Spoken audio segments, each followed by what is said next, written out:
Hello friends, कैसे आप सब लोग। पिछले वीडियो में हमने क्वेश्चन नंबर 20 तक सॉल्व किए थे। क्वांटी का 4 मार्च 2020 को जो एग्ज़ाम हुआ था उसका फर्स्ट शिफ्ट का पेपर का क्वेश्चन नंबर 20 तक हमने सॉल्व किया था। आज क्वेश्चन नंबर 21 से स्टार्ट करेंगे। तो चलिए कोई भी टाइम वेस्ट ना करके क्वेश्चन में चले जाते हैं। तो देखिए, पहला क्वेश्चन है वही सेम क्वेश्चन पिछले वीडियो में भी हम लोगों ने सॉल्व किया, जो एक टेबल का क्वेश्चन था जिसमें 4 डीलर का दिया हुआ था और फर्स्ट 6 मंथ्स का उनका कंप्यूटर का सेलिंग का क्वांटिटी दिया हुआ था टेबल में। अब देखिए क्वेश्चन क्या पूछ रहे हैं। क्वेश्चन पूछ रहे हैं कि डीलर ए का फरवरी टू जून कितना सेलिंग हुआ है, वो कितना परसेंटेज ज़्यादा है कंप्यूटर सेलिंग जून का टोटल जो सेलिंग हुआ है उससे। is what percentage more than the total number of computers sold by all dealers in June। जून में सारे डीलर का कितना हुआ है उससे ए का फरवरी टू जून में कितना ज़्यादा हुआ है। तो चलिए देख लेते हैं, पहले जून का देख लेते हैं। जून में कितना कंप्यूटर सोल्ड हुआ था, चलिए देख लेते हैं कितना कितना है। ये है 95, 108, 102 एंड 91। चलिए हमारे ट्रिक में इसको सॉल्व करते हैं। 100 - 5, 100 + 8, 100 + 2 एंड 100 - 9। तो कितना, ये -14 है और +10 है, मतलब -4 हो जाएगा 400 से। तो 400 - 4 होगा तो 396 इसका आंसर होगा।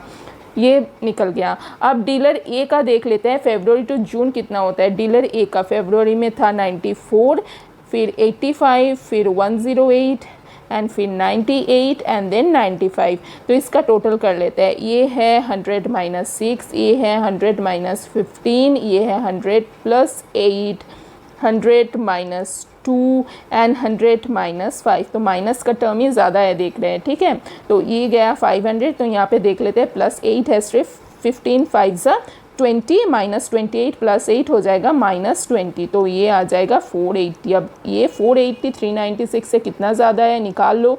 ये आ जाएगा 84 ज़्यादा है। तो इसका परसेंटेज निकाल लेते हैं। परसेंटेज कितना आएगा, 84 डिवाइडेड बाई 396 × 100।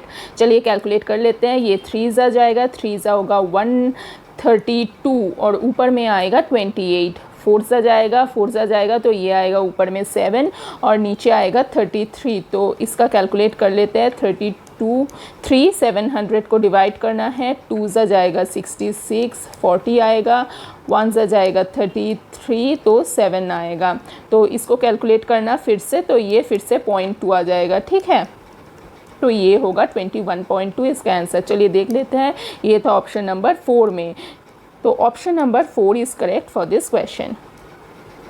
चलिए नेक्स्ट क्वेश्चन सॉल्व करते हैं, जो है क्वेश्चन नंबर 22। इसमें टेबल और चेयर का क्वेश्चन दिया हुआ है, जिसका बाइंग प्राइस दिया हुआ है टोटल 5 टेबल। चलिए पहले हम टेबल का पकड़ लेते हैं। एक टेबल का कॉस्ट प्राइस पकड़ लेते हैं T है, और एक चेयर का कॉस्ट प्राइस पकड़ लेते हैं C है। अब हमें कॉस्ट प्राइस किसका बोल रहे हैं, 5 टेबल का और उसके साथ 9 चेयर का कितना बोल रहे हैं, 15400।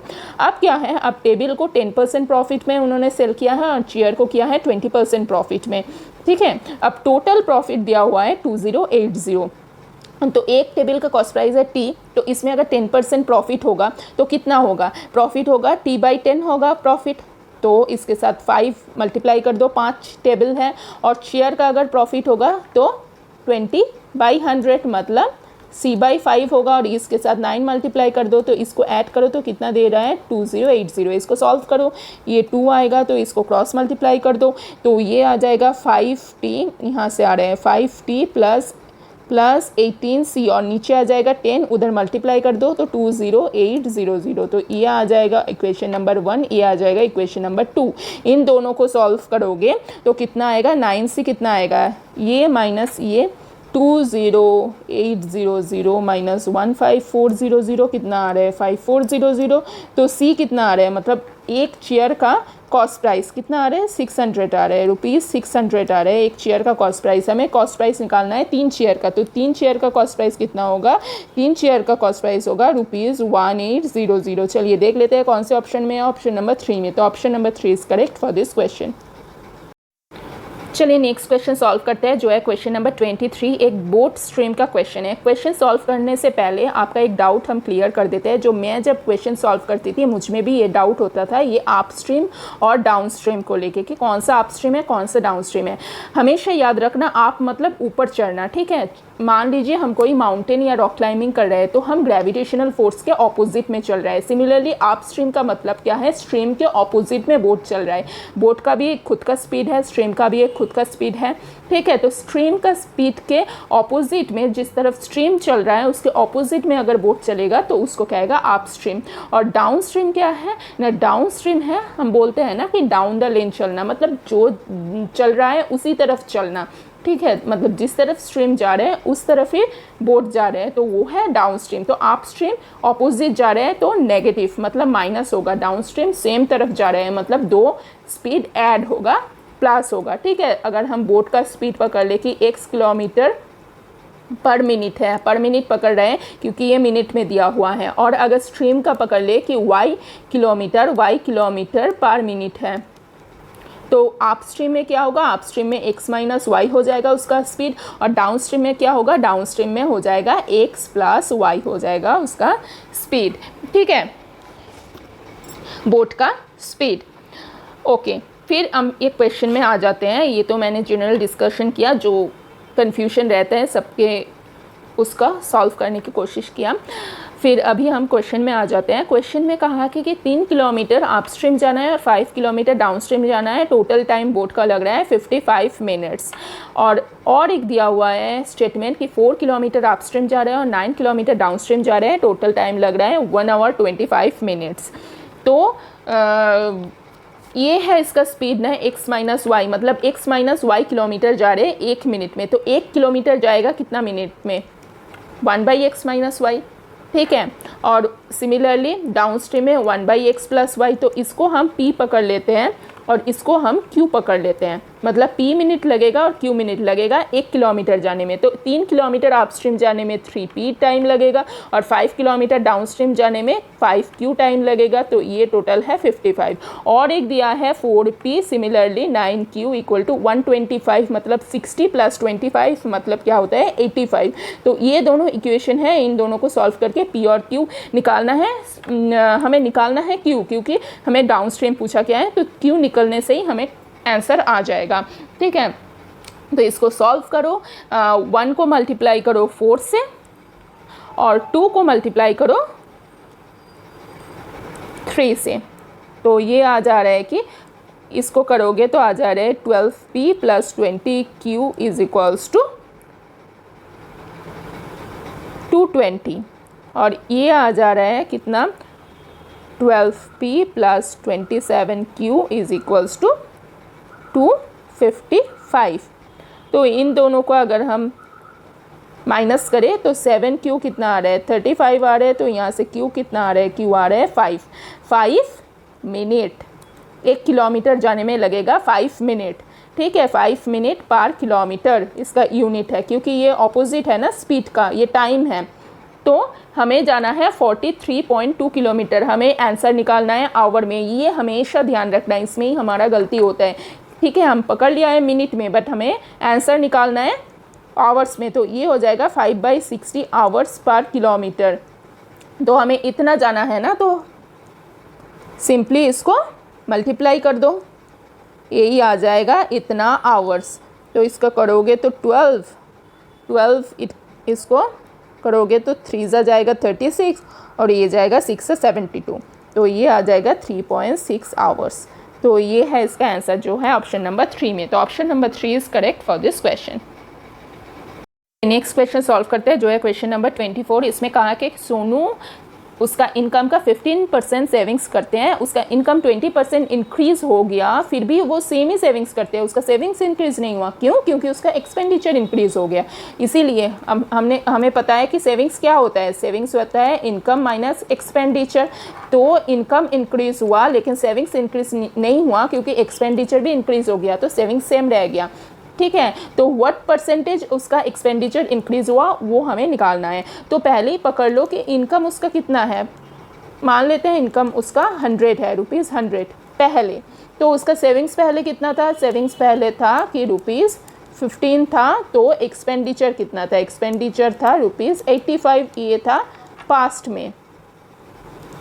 अभी उसका क्या हो गया, अभी इनकम उसका 20% बढ़ गया, मतलब इनकम कितना हो गया, ये हो गया प्रेजेंट में। प्रेजेंट में इनकम कितना हो गया, ₹120 हो गया, लेकिन सेविंग्स उसका सेम रहा, जो रहा ₹15 रहा। तो अभी एक्सपेंडिचर कितना है, एक्सपेंडिचर है इसका माइनस कर दो तो 105। देखा एक्सपेंडिचर बढ़ गया, तो एक्सपेंडिचर कितना बढ़ा, एक्सपेंडिचर इंक्रीज कितना हुआ, इंक्रीज हुआ ₹20। तो ये कितना परसेंटेज बढ़ा, तो परसेंटेज कैलकुलेशन कर लो कि कितना परसेंटेज इंक्रीज हुआ है। 20/85 × 100, ये जाएगा 17, ये जाएगा 400। तो 400 को डिवाइड करो 17 से, 2 ज़ा आ जाएगा 34, 60, 3 ज़ा आ जाएगा 51, 90.5, 85, तो ये आ जाएगा 5। तो ये होगा आंसर। देखिए option number 2 is correct for this question, जो है 23.5% इतना इंक्रीज होगा उसका एक्सपेंडिचर, ताकि उसका सेविंग सेम रहे। चलिए नेक्स्ट क्वेश्चन सॉल्व करते हैं, जो है क्वेश्चन नंबर 25। ये क्वेश्चन थोड़ा डिफिकल्ट है क्योंकि इसमें कैलकुलेशन पार्ट थोड़ा ज़्यादा है, फिर भी हम कैलकुलेट कर लेंगे, थोड़ा टाइम कंज्यूमिंग है बट उतना डिफिकल्ट नहीं है क्वेश्चन। तो चलिए पहले देख लेते हैं सम कितना है। कंपाउंड इंटरेस्ट निकालने के लिए कहाँ है, जो है कंपाउंडेड एनुअली, ईजी है, एनुअली कैलकुलेट करने के लिए दिया है, बट यहाँ पे दिक्कत क्या है, फ्रैक्शन ईयर्स में दिया हुआ है। तो इसका फॉर्मूला हमें जानना पड़ेगा कि फ्रैक्शन ईयर्स में कैसे फॉर्मूला होते हैं। ठीक है, पहले हम देख लेते हैं प्रिंसिपल कितना है, ₹12,000 है प्रिंसिपल। रेट ऑफ इंटरेस्ट कितना है, रेट ऑफ इंटरेस्ट है 8% पर एनम, और हमारा टाइम पीरियड कितना दिया हुआ है, जो है फ्रैक्शन में 5/8। ठीक है, इतना ईयर्स दिया हुआ है। तो फ्रैक्शन कैलकुलेट करने का फॉर्मूला क्या है, वैसे तो कंपाउंड इंटरेस्ट में टोटल अमाउंट हम कैसे कैलकुलेट करते हैं, P × 1 + R/100 whole over T, ऐसे कैलकुलेट करते हैं। लेकिन अगर फ्रैक्शन में दिया हो तो ये कैसा होता है, P × 1 + T कैसा है, T 2 + 5/8 है ना, ये है टोटल पार्ट, ये है फ्रैक्शन पार्ट। तो टोटल पार्ट के लिए सेम फॉर्मूला रहेगा, बट फ्रैक्शन पार्ट के लिए क्या रहेगा, 1 + R × फ्रैक्शन पार्ट हो जाएगा, मतलब 5/8/100, ये हो जाएगा इसका फॉर्मूला। तो चलिए इसको जस्ट फॉर्मूले में पुट करो और अमाउंट निकाल लो। 12,000 आएगा, ये आएगा 1 + 8/100 होल स्क्वायर, और ये आ जाएगा 1 + 8, अगर यहाँ पे बिठाओगे तो 8, 5/8 और नीचे 100, ये 8 कैंसिल हो जाएगा, 5 कैंसिल हो जाएगा, आएगा 20, और यहाँ पे 4 से कैंसिल करके ऊपर आएगा 2 और नीचे आएगा 25। चलो इसको कैलकुलेट करते हैं फटाफट से। टोटल अमाउंट कितना आएगा, 12,000 आएगा, और यहाँ पे था 27/25 का होल स्क्वायर। ठीक है, और यहाँ पे था 1 + 1/20। इसको कैलकुलेट करो, 12,000 × 27 का होल स्क्वायर डिवाइडेड बाई 25 × 25 अगर इसको कट करो तो ये कितना आएगा, ये 5 से कट करो तो आएगा 5 2 = 10, 2 4 0 0। तो इसको फिर से कट करो तो कितना आएगा, 4 = 28 0 480, और ये आ रहा है 21/20। तो इसको कट करो तो कितना आएगा, 24 आएगा। तो ये कितना हो रहा है, 24 × 27 का स्क्वायर × 21 डिवाइडेड बाई 25। अब 27 का स्क्वायर निकालना है। 27 का स्क्वायर मतलब 30 - 3 का स्क्वायर, मतलब 909 - 180, ये आ रहा है 729। ठीक है, तो 729 × 21 करो तो 20 + 1 आ जा रहा है कि, तो 729 × 20 कितना आ रहा है, 4580 आ रहा है, प्लस 729, इसको कैलकुलेट करो तो आ रहा है सॉरी 14580 आ रहा है प्लस 729, इसको कैलकुलेट करो तो कितना आ रहा है 9073 और 15 इतना आ रहा है, इतना आ रहा है। तो ऊपर का आ गया, ऊपर का पूरा नहीं आया। 15309 इंटू 24 को हम लिख सकते हैं 25 माइनस 1 और नीचे 25, ठीक है। तो इसको कैलकुलेट कर दो 15309 1 माइनस 1/25 कितना आएगा 0.04। तो 15309 माइनस 153 आ रहे हैं, इसको हम 1531 सॉरी ये कितना आ रहा है, ये आ रहा है 15309 इंटू 0.04 करोगे तो ये आएगा 612.36, जो कैलकुलेट करने से आपको आएगा 14696.64। तो इतना ही हम पकड़ लेते हैं 14696, ये है टोटल अमाउंट। बट इसमें से हमें प्रिंसिपल पार्ट माइनस करना पड़ेगा तो हमें इंटरेस्ट निकल के आएगा, तो ये आएगा 2696। तो ये होगा इसका आंसर 2696। तो देख लो कौन से नंबर ऑप्शन में ये है ऑप्शन नंबर 1 में, ठीक है। तो option number 1 is correct for this question. देखा कितना सिंपल से कैलकुलेट कर लिया, इतना बड़ा कैलकुलेशन आपको ऐसे सिंपल तरीके से करना पड़ेगा, ऐसे सिंपल तरीके से करना पड़ेगा, नहीं तो आप अगर ऐसे ऐसे मल्टीप्लाई करते रहोगे तो दिन भर वही पे ही निकल जाएगा। तो सिंपल से आपको कैलकुलेट करके देखना पड़ेगा कि कैसे आ रहे हैं। तो ये था टोटल 25 क्वेश्चन, टोटल क्वांटिटी का क्वेश्चन 4 मार्च को फर्स्ट शिफ्ट का मैंने कैलकुलेट सोल्यूशन कर दिया कैलकुलेट करके, ठीक है। इसमें अगर आपको कोई भी डाउट रहे तो आप कमेंट सेक्शन में ज़रूर पूछना। Thank you very much.